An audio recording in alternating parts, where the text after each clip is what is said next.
தந்தை, மகன், தூய ஆவியின் பெயராலே ஆமேன். மூவொரு கடவுளுடைய அருளும் ஆசீரும் பாதுகாப்பு வழி நடத்துதலும் உங்களோடு இருப்பதாக. பொதுக்காலம் 9வது வாரம் செவ்வாய்க்கிழமை இறை வார்த்தை பகிர்வுக்கு அன்பு சொந்தங்களே, உங்களை அன்போடு வரவேற்கின்றேன். இயேசுவின் அன்பு சொந்தங்களே, நாம் ஒவ்வொருவரும் எதிர்நோக்கின் மக்கள், நம்பிக்கையின் மக்கள். இதோ மீண்டும் இறைவன் இயேசு வருவார், நம் ஒவ்வொருவரையும் மீட்டுக் கொள்ளுவார். அவரை நம்பி இருக்கிற நமக்கு மோட்ச பாக்கியத்தில் பங்கெடுக்கின்ற ஆசிரியரை கொடுப்பார். நிலை வாழ்வை நாம் பங்கு பெறுவோம் என்று சொல்லி உறுதியாக நம்பி வாழ்ந்து கொண்டிருக்கின்றோம். இந்த நம்பிக்கைக்கு விடை கொடுக்கும் விதத்திலே இன்றைய வார்த்தையானது அமைந்திருக்கின்றது. இயேசுடைய முதல் வருகையை பற்றி நாம் பார்க்கின்ற பொழுது அது இரக்கத்தின் வருகை என்று சொல்லப்படுகின்றது. மனுக்குலத்தின் மீது இரக்கம் கொண்ட கடவுள் பாவத்தின் பிள்ளை சிக்கி தவித்த மக்களை மீட்டுக் கொள்வதற்காக தன் ஒரே மகனை இந்த உலகிற்கு அனுப்பினார். அவரும் நம்மை மீட்டு தந்தையோடு இணைப்பதற்காக தன் உயிரையும் கொடுத்து விலையாக கொடுத்து நம்மை மீட்டுக் கொண்டார். நாம் ஒவ்வொருவரும் உரிமை பிள்ளைகளாக மாற்றப்பட்டிருக்கின்றோம் என்று சொல்லப்படுகின்றோம். அதே வேளையிலே இயேசுடைய 2வது வருகையோ நீதியின் வருகையாக இருக்கும் என்று சொல்லப்படுகின்றது. வீழ்த்தின் வெவ்வேறு இடங்கள் அதை பற்றி பார்த்தாலும் சிறப்பாக மத்தேயு 25 படிக்கின்ற பொழுது தனித்தீர்வை பற்றிய பகுதியில் சொல்லப்பட்டு இருக்கின்றது. இதோ மானிட மகன் அரியணை வீற்றிருந்து மாட்சிமையோடு வருவார், புடைசூழ வருவார். அப்பொழுது எல்லா மக்களும் ஒன்று கூட்டப்படுவார்கள். அவர் செம்மறியாடுகளையும் வெள்ளாடுகளையும் பிரிப்பதை போல நல்லவர்களையும் தீயவர்களையும் பிரிப்பார். நல்லவர்களை அவர்களுக்கு ஏற்பாடு செய்திருக்கும் நிலை வாழ்விற்கும், தீயவர்களையோ அவியா நெருப்பிற்கும் அவர் இட்டு செல்வார் என்று சொல்லப்பட்டிருக்கின்றது. இந்த நீதியின் வருகையை பற்றி மக்கள் மிக ஆவலோடு எதிர்பார்த்து கொண்டிருந்தார்கள். இன்னும் சிறப்பாக தொடக்க கால திருச்சபையிலே இயேசுவின் வருகையானது உடனே நடக்கும் என்று சொல்லி எதிர்பார்த்து காத்து கொண்டிருந்தார்கள். அது காலம் தாழ்த்துவதை உணர்ந்தவுடன் ஒரு சிலர் சொல்லிக் கொண்டிருந்தார்கள், கிறிஸ்துவின் மேல் வரமாட்டார் என்று சொல்லி மக்களை குழப்பிக் கொண்டிருந்தார்கள். இந்த சூழ்நிலையிலே தான் பேதுரு தன்னுடைய திருமுகத்தின் வழியாக கிறிஸ்துவின் 2வது வருகையானது நிச்சயமாக நடக்கும் என்று சொல்லி உறுதி கொடுக்கின்றார். மேலும் எல்லோரும் மீட்கப்பட வேண்டும் என்பதற்காகவே கிறிஸ்துவின் வருகையானது தாழ்த்தப்பட்டு கொண்டிருக்கின்றது, காலம் தாழ்த்தப்பட்டு கொண்டிருக்கின்றது என்கின்ற ஒரு செய்தியையும் தன்னுடைய மக்களுக்கு பேதுரு சொல்லுகின்றார்.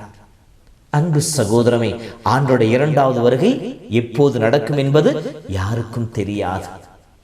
ஆனால் பேதுரு சொல்வது ஆண்டோடைய 2ஆம் வருகை விரைவுபடுத்துங்கள் என்று சொல்லுகின்றார். எப்படி நாம் அதை விரைவுபடுத்துவது, அதனுடைய நோக்கம் என்ன, இதை எவ்வாறு புரிந்து கொள்வது என்று சொல்லி பார்க்கின்ற பொழுது, எப்பொழுது கடவுளுடைய செயல் திட்டங்கள் நிறைவேறுகின்றதோ அப்பொழுது அவருடைய 2வது வருகை நடக்கும் என்று சொல்லி மக்கள் நம்பிக்கொண்டிருந்தார்கள்.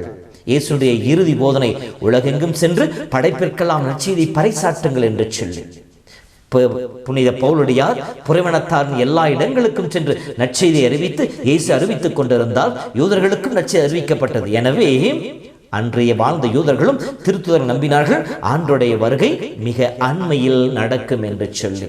எனவேதான் விரைவுபடுத்துங்கள் என்று சொல்லுகின்றார். இந்த ஆண்டின் வருகை எப்படி விரைவுபடுத்துவது?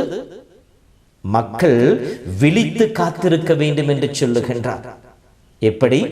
விருந்திற்கு சென்ற தலைவன் மீண்டும் திரும்பி வருகின்ற கால நேரம் தெரியாமல் இருக்கின்ற பொழுதும் அந்த விழித்துக் கொண்டிருக்கின்ற பணியாளன் பேறு பெற்றவன் என்று சொன்னாரே, அதை போல ஆண்டோட வருகைக்காக எப்பொழுதும் விழிப்பாய் காத்திருக்க வேண்டும், எப்பொழுதும் ஆர்வமாய் காத்திருக்க வேண்டும் என்று சொல். ஏனெனில் நாம் சிறிது சோர்ந்து போனாலும் சாத்தான் நம்மை மேற்கொண்டு விடுவான், தம்மை அடிமைப்படுத்தி விடுவான். ஆகவே விழிப்போடு காத்திருங்கள் என்று சொல்கிறார். 2வது, எப்படி விழிப்போடு காத்திருப்பது? நம்முடைய சொல்லும் செயலும் நல்லவைகளாக இருக்க வேண்டும், பிறருக்கு நன்மை கொடுப்பவைகளாக இருக்க வேண்டும். இதுவே நாம் கடவுளை எதிர்பார்த்திருப்பதனுடைய எதிர்நோக்கினுடைய அடையாளமாக இருக்கின்றது. ஆகவே இந்த எதிர்நோக்கோடு நாம் இருக்கின்ற பொழுது ஒரு சில வழிமுறைகளை நமக்கு சொல்லி காட்டுகின்றார். எப்படி? மாசு மறுவற்றவர்களாக இருங்கள் என்று சொல்லுகின்றார். தூய்மையாக இருக்க வேண்டும். எனில் தூய்மையினால் அன்றி நாம் கடவுளை காண முடியாது, கடவுளுடைய அரசியலை பங்கெடுக்க முடியாது. இதைத்தான் திருவெளிப்பாடு 21:27 தீட்டுப்பட்ட எதுவும் ஒருபோதும் அதில் நுழைய முடியாது. இதில் புதிய விண்ணகத்தில் புதிய மண்ணகத்தில் இறைவனோடு இருக்கின்ற வாழ்விலே தீட்டுப்பட்ட எதுவும் நுழைய முடியாது. அதுபோலவே அருவருப்பானவை செய்வோரும் பொய் பேசுவோரும் அதில் நுழைய மாட்டார்கள் என்று சொல்லுகின்றார். தூய்மையாக இருக்காவிட்டால் அவருடைய அந்த வாழ்விலே நுழைய முடியாது என்று சொல்லப்படுகின்றது. மேலும் திருவெளிப்பாடு 22:14-15 படிக்கிற பொழுது தங்கள் ஆடைகளை துவைத்து கொண்டோர் பேறு பெற்றோர். எப்படி துவைத்துக் கொண்டோர்? திருவெளிப்பாடு 7 படிக்கிற ஆட்டுக்குட்டியின் ரத்தத்திலே தன்னுடைய ஆடைகளை துவைத்து வெண்மையாக்கி கொண்டவர்கள். இயேசு ரத்தத்தினாலே தம்மை தூய்மையாக்கி கொண்டவர்கள். ஏனென்றால் வாழ்வதர் மரத்தின் மீது அவர்களுக்கு அதிகாரம் உண்டு, அவர்களுக்கு வாயில் திறந்து விடப்படும் என்று சொல்லப்படுகின்றது. மேலும் 15 வசனத்தை படிக்கின்ற பொழுது நடத்தை கெட்டோர், சூனியக்காரர், பரத்தம் ஈடுபடுவோர், கொலையாளிகள், சிலை வழிபாட்டினர், பொய்மை நாடி அதன்படி நடப்போர் ஆகிய அனைவரும் அதன் வாயிலில் நுழைய மாட்டார்கள் என்று சொல்லப்படுகின்றது. நாம் புதிய விண்ணக வாழ்விலே ஆண்டவருடைய 2வது வருகைக்கு வருகின்ற விண்ணக வாழ்வில் நுழைய வேண்டுமெனில் நம்மை தூய்மையாக்கி கொள்ள வேண்டும் என்று சொல்லப்படுகின்றது. ஆகவே தூய்மையுள்ளவர்களாக இருங்கள், மாசு மறுவற்றவர்களாக இருங்கள் என்று சொல்லுகின்றார். 2வதாக நல்லுறவு கொண்டு வாழுங்கள் என்று சொல்லுகின்றார். உறவு தளம் நிலைத்திருக்க வேண்டும். இதிலே ஆண்டவரோடு இருக்கின்ற உறவிலே, அயலாரோடு இருக்கின்ற உறவிலே நாம் நம்மை புதுப்பித்து அதில் நிலைத்திருக்க வேண்டும்.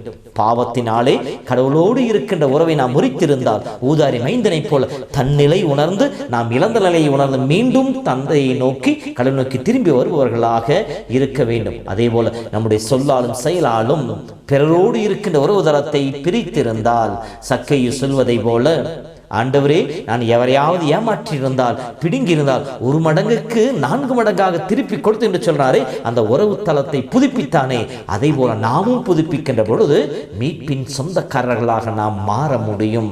உறவு தளத்திலே நிலைத்து வாழ வேண்டும் என்று சொல்லுகின்றார். 3வதாக ஆண்டவருடைய பொறுமையை பயன்படுத்தி கொள்ள வேண்டும். இறைவன் காலம் தாழ்த்து எதற்காக?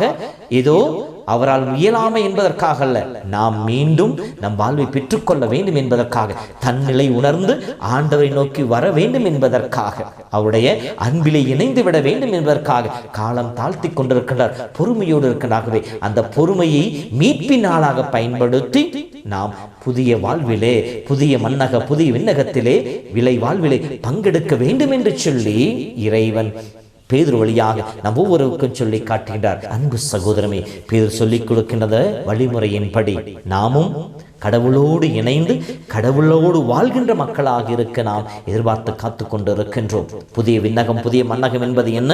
திருவெளிப்பாடு 21:3 படிப்பது, நான் அவர்கள் நடுவிலே குடியிருப்பேன், நான் அவர்கள் கடவுளாக இருப்பேன், அவர்களோடு இணைந்திருப்பேன் என்பது நாம் கடவுளோடு இணைந்து வாழ்கின்ற உன்னதமான வாழ்வு. அந்த வாழ்வை பெற்றுக்கொள்ள பேதுரு சொல்கின்ற வழிமுறைகளை நாம் கடைபிடிக்க முயற்சிப்போம். அதன் வழியாக என்னுடைய சொந்த மக்களாய் என்றும் மகிழ்ச்சி சமாதானத்திலே வாழ்வும் அத்தகைய அருளை பெற்றுக்கொள்ள நாமும் தயாராவோம். புனிதரோடு இணைந்து, திருத்தூதரோடு இணைந்து அவருடைய படிப்பினைகளை நமதாக மாற்றுவோம். அவருடைய வருகைக்காக நம்மையே தயார்படுத்துவோம். எல்லாம் வல்ல இறைவன், தந்தை, மகன், தூய ஆவியின் பெயராலே ஆமேன்.